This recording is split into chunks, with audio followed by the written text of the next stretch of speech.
Plan करते हैं, एक मैट्रिक्स बनाते हैं, एक मैट्रिक्स बनाते हैं और उस मैट्रिक्स मतलब एक ग्रुप बनाते हैं। ओके, एक अच्छा फॉर्मेशन करते हैं टीम का। ओके, तो मैट्रिक्स को हम कर सकते हैं कि एक टीम है और उससे जो निकल के आता है डिटर्मिनेंट, वो होता है हमारा आउटकम यानी result. It's not a game, it's a rich thing.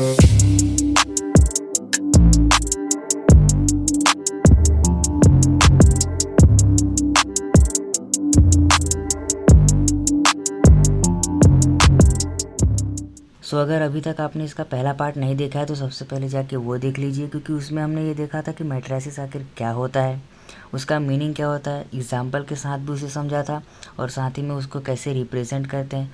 मतलब उसके अंदर जो भी हर एक ऑब्जर्वेशन होगा वो उसका एलिमेंट होगा, तो एलिमेंट को कैसे रिप्रेजेंट करते हैं हमने वो देखा था। सो मैट्रिसेस का जो पूरा बेसिक था वो हमने देख लिया था। सो आज की इस वीडियो में हम क्या करने वाले हैं, हम इसके टाइप्स करने वाले हैं। क्योंकि देखिए कोई भी टॉपिक हो उसके अंदर बहुत सारे वेरिएंट्स ज़रूर होते हैं, तो उसी तरह मैट्रिसेस में भी उसके कई सारे टाइप्स हैं और उनके कई सारे यूजेस हैं। तो ये जो टाइप है बेसिकली ये सिर्फ उन्हें देखने के बाद ही एक्सप्लेन किया गया है, और दूसरा जो वीडियो आएगा उसमें हम ये देखेंगे कि मैट्रिसेस के ऊपर काम करने के बाद जो मैट्रिसेस फॉर्म होता है वो कौन सा टाइप है। ओके, सो ये जो टाइप है वो पूरी तरह से स्टिल है। ओके, इसमें कुछ भी आपको करना नहीं पड़ेगा, हमें बस खाली देख के ऑब्जर्व करके उसका टाइप बताना है। और अगला जो वीडियो आएगा उसमें हम क्या करेंगे, मैट्रिसेस में थोड़े बहुत चेंजेस करेंगे, उसके बाद जो बनेगा तब हम उसे अलग नाम देंगे। ओके, सो जो पहला टाइप है वो है रो मैट्रिक्स। ओके, अब देखिए रो क्या होते हैं। ओके, एग्जाम्पल के साथ देखेंगे। देखिए रो क्या होता है, ये जो हॉरिजॉन्टल होता है वो होता है हमारा रो। जैसे यहाँ पे मैं ले लूँ -1, 2। तो देखिए हमने मैट्रिसेस तो बना दिया, अब उसका ऑर्डर क्या होगा, 1/2। क्यों होगा, रो। ओके, ये होता है हमारा रो और ये होता है हमारा कॉलम। तो देखिए यहाँ पे रो कितना बन रहा है, रो एक ही बन रहा है। ओके, R1 ही है, लेकिन कॉलम कितने हैं, C1 और C2। ओके, ये हो जाएगा हमारा C1, ये हो जाएगा हमारा C2।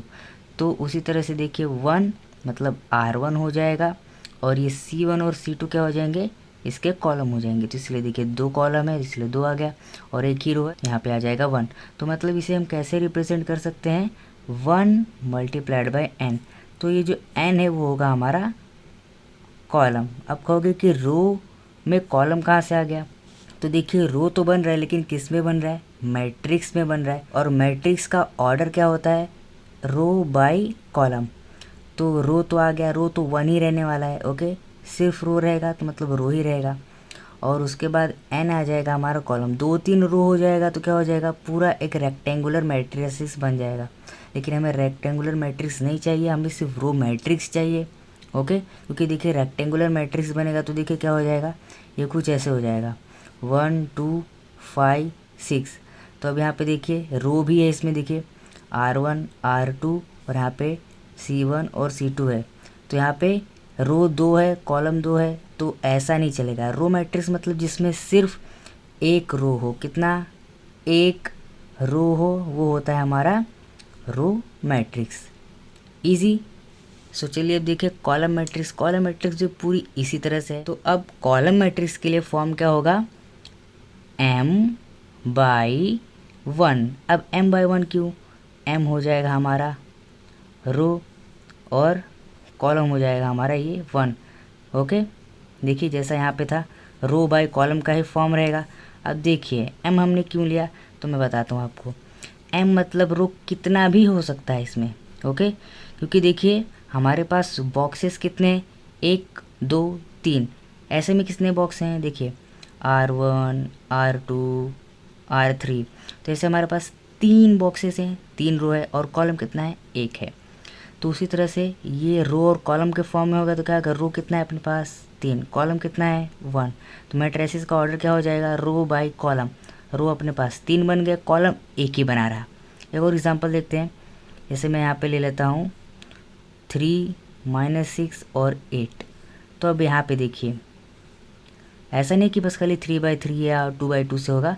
ओके, यहाँ पे हम 4 भी ले सकते हैं, यहाँ पे 2 ही ले सकते हैं। ओके, तो इसका फॉर्म क्या आ जाएगा, सबसे पहले 1 2 3 अपने पास 3 रो है और कॉलम कितना है एक कॉलम है।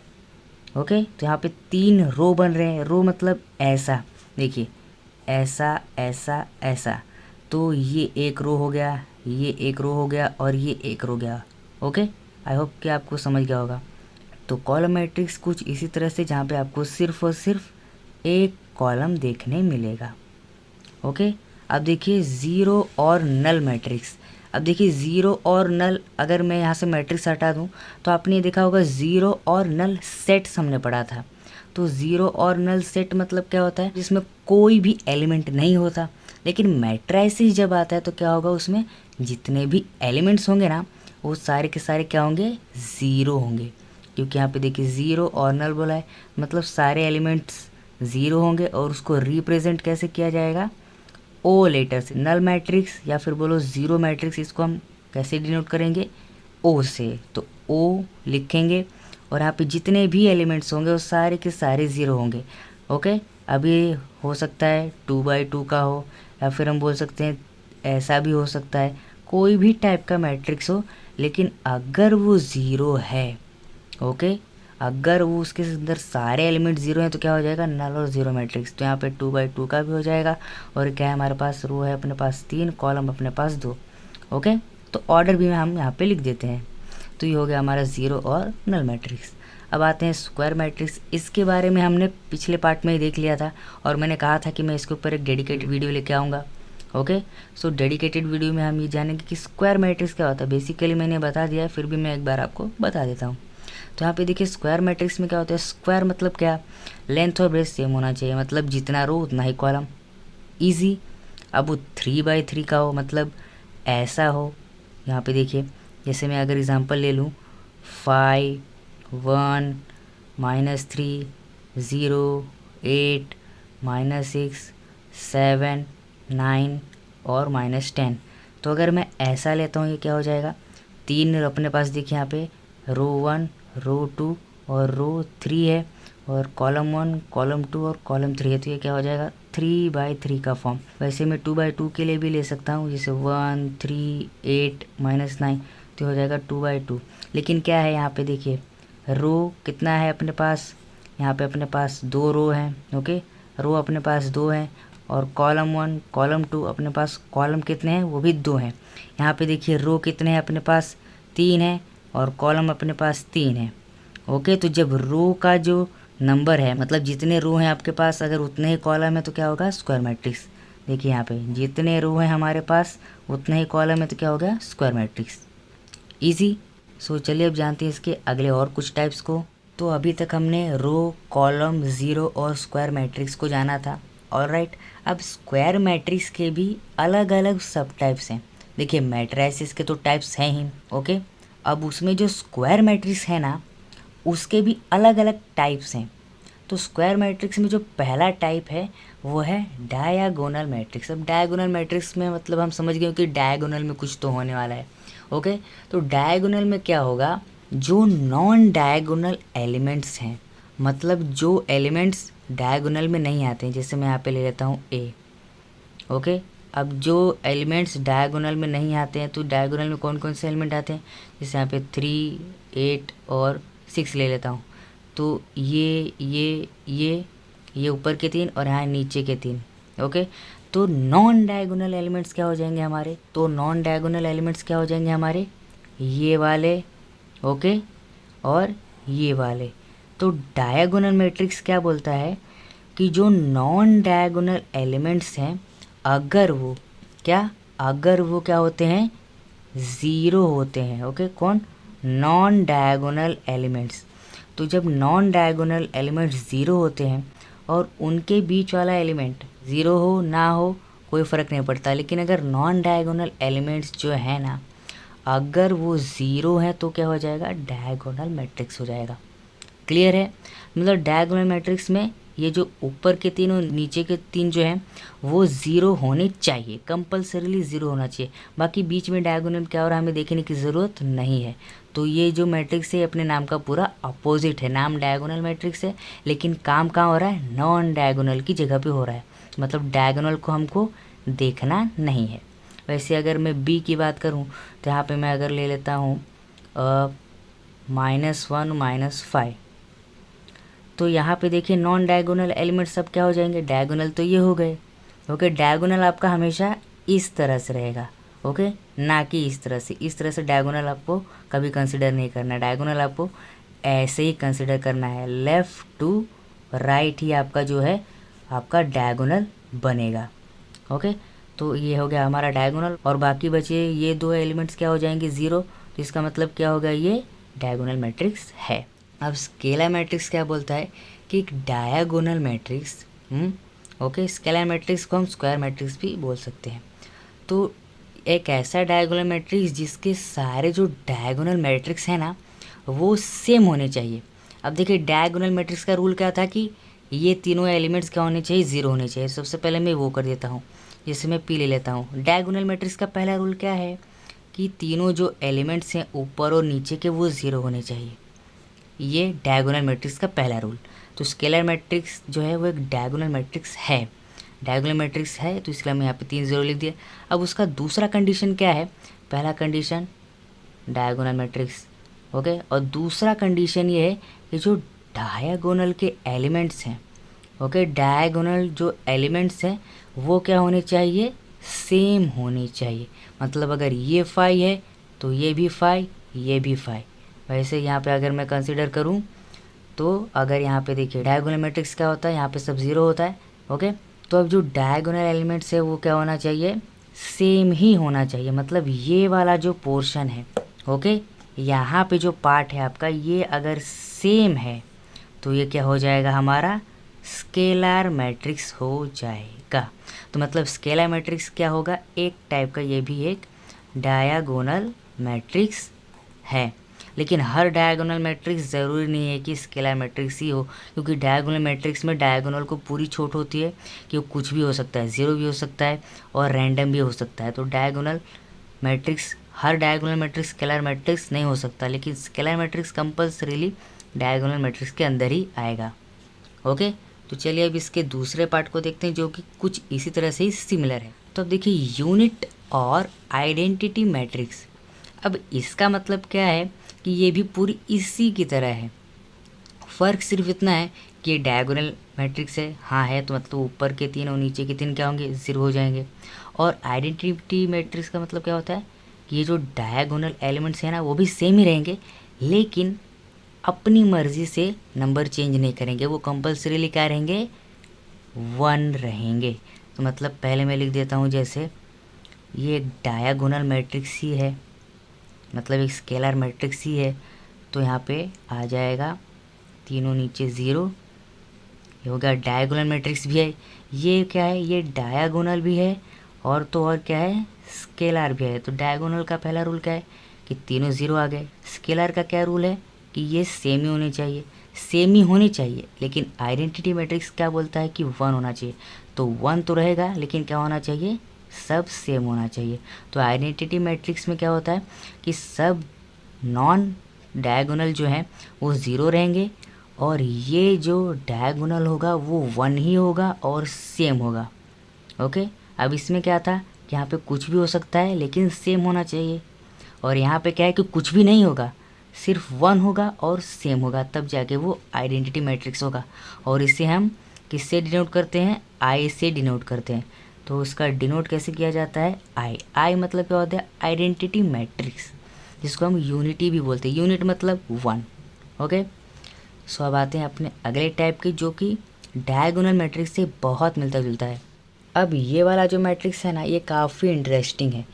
इसका नाम ही सुन के लगता है अपर ट्रायंगुलर मैट्रिक्स।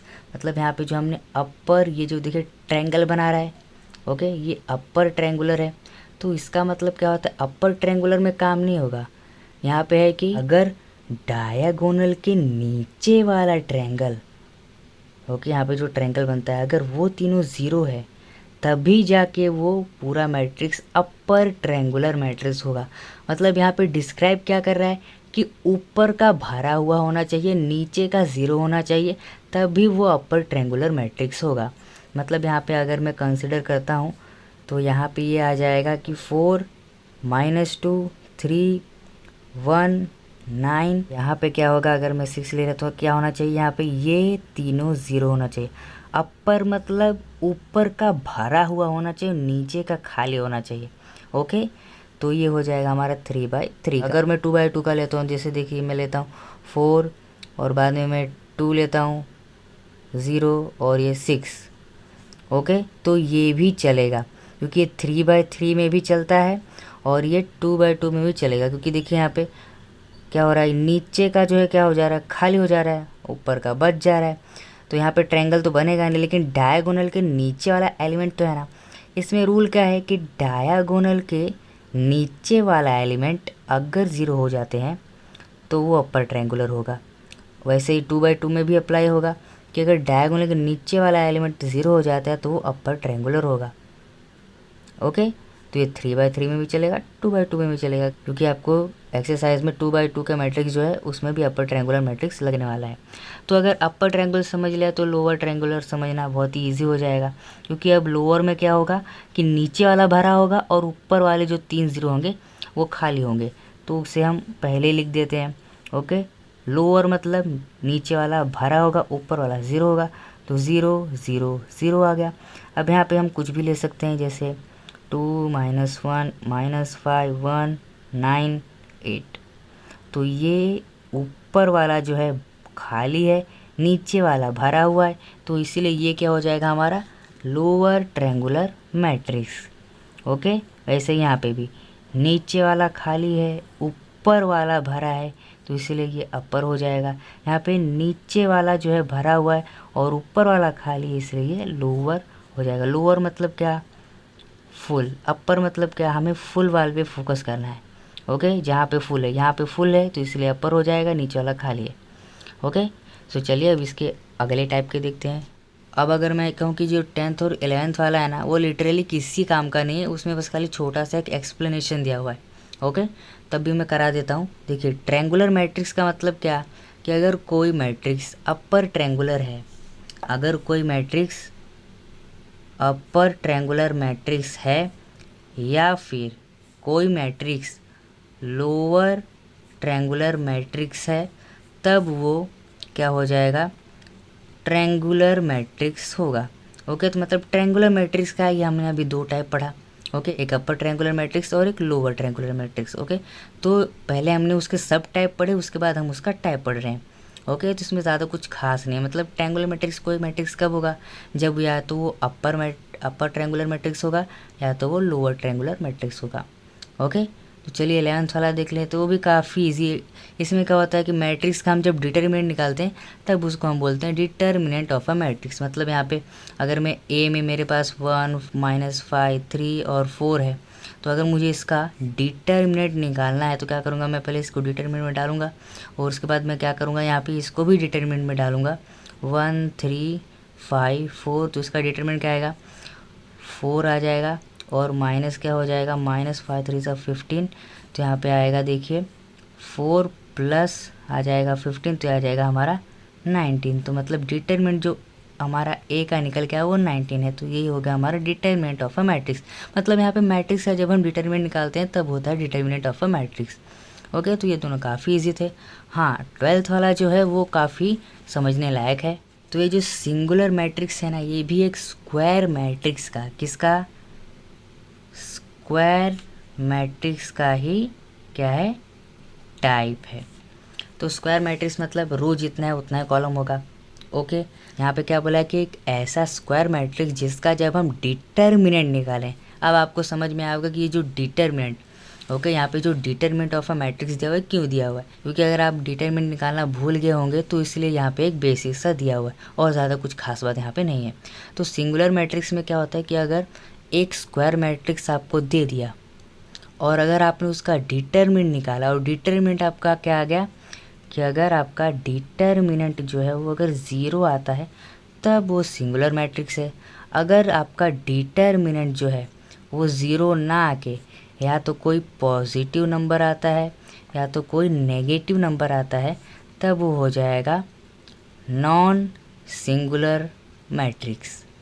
ओके, तो सिंगुलर मैट्रिक्स में मतलब अगर मैं कोई एलिमेंट लेता हूँ, अगर मैं कोई मैट्रिक्स लेता हूँ, जैसे बी ले लेता हूँ मैं, तो यहाँ पे 2 3 4 और 3 4 4 5 5 4 6। तो जब मैं इसका डिटरमिनेंट निकालूंगा, ओके, जब मैं इसका डिटरमिनेंट निकालूंगा, देखिए मैं एक बार निकाल के आपको दिखा देता हूँ।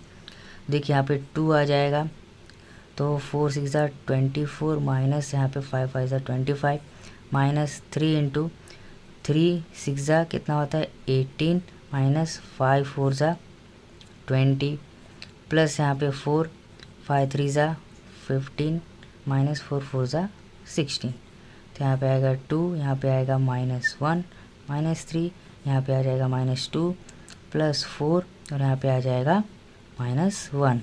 तो यहाँ पर क्या आएगा -2 माइनस यहाँ पे क्या आ जाएगा +6 आ जाएगा और यहाँ पे क्या आ जाएगा -4।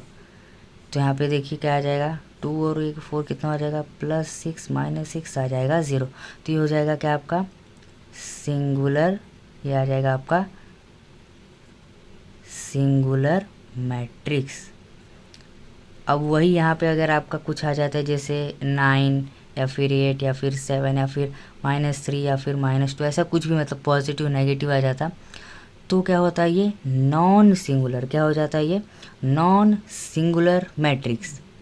और अगर आपका जो स्क्वायर मैट्रिक्स है उसका डिटरमिनेंट जब हम निकालते हैं और अगर 0 आ जाता है तब जाके वो सिंगुलर मैट्रिक्स होगा। ओके, सो आज की वीडियो में बस खाली इतना है। यहाँ पे हमने 12 टाइप्स देखे थे और ये 12 टाइप्स किसके मैट्रिक्स के थे, स्टिल मैट्रिक्स, मतलब जिसमें हमने कोई भी एडिशनल वर्क नहीं किया है, वो स्टिल हैं, वो जैसे थे वैसे थे, हमने उन्हें देख के बस खाली स्पॉट कर दिया। अगला जो टाइप आएगा उसमें हम मैट्रिक्स में थोड़े बहुत चेंजेस करेंगे, मतलब कुछ ना कुछ यहाँ पे चेंजेस करेंगे, ऐड सब्ट्रैक्ट वो सब। उसके करने के बाद जो हमें मैट्रिक्स मिलेगा वो कौन सा टाइप है वो हम देखेंगे।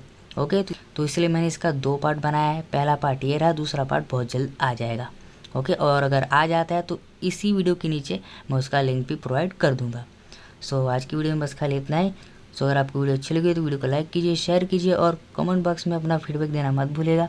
और अगर आपको चैनल का कंटेंट अच्छा लगता है तो चैनल को सब्सक्राइब करके नोटिफिकेशन बेल को भी प्रेस कर दीजिएगा। चलिए मिलते हैं इसके नेक्स्ट पार्ट में, तब तक के लिए जय हिंद, वंदे मातरम।